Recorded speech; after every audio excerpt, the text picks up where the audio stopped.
Hello everybody, I'm comedian Denise Scott and welcome to Denise Asks Awkward Questions with Jean Hales. Today I'm joined by the gorgeous Jess Davis, practice nurse at Jean Hales.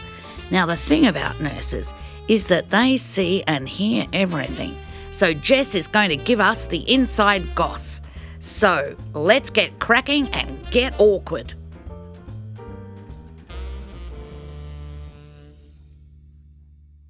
Steph from Belconnen ACT wants to know, do you notice underwear patients are wearing when we come to an appointment?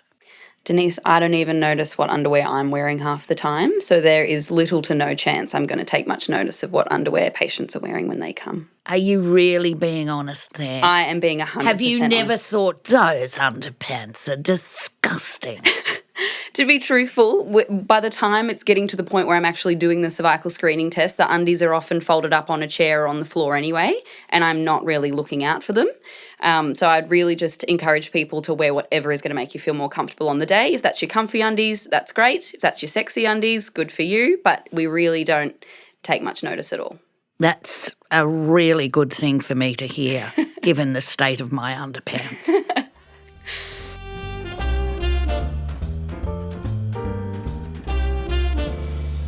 We have a question from Emily, who lives in Echuca, Victoria. Beautiful part of the world. Absolutely it is. I'm actually from Echuca as well, so Emily must be a country bumpkin like me. And perhaps is able to drive a paddle steamer. Yeah, that's our daily commute to and from work on the paddle steamers. Of course it is.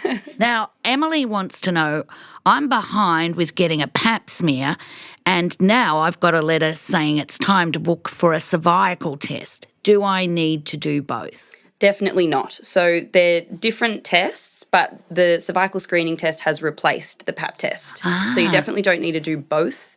And basically, the new cervical screening test, it's a little bit more specific and a little bit more sensitive than the old test, and that's why it's safer to do it every 5 years instead of every 2 years. And so it picks up more than a pap smear when you say it's more sensitive? Yeah, good question. So it doesn't pick up more, it's just testing for slightly different things. So the old pap test was looking for abnormal cells or cell changes, whereas the cervical screening test is looking for HPV.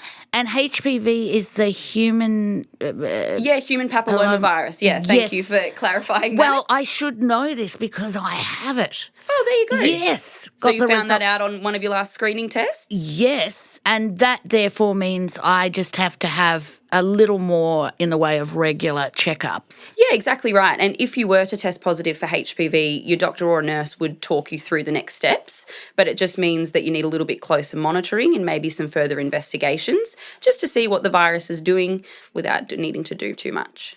Excellent.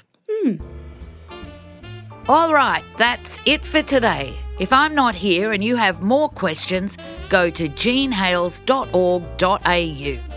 Bye, everybody.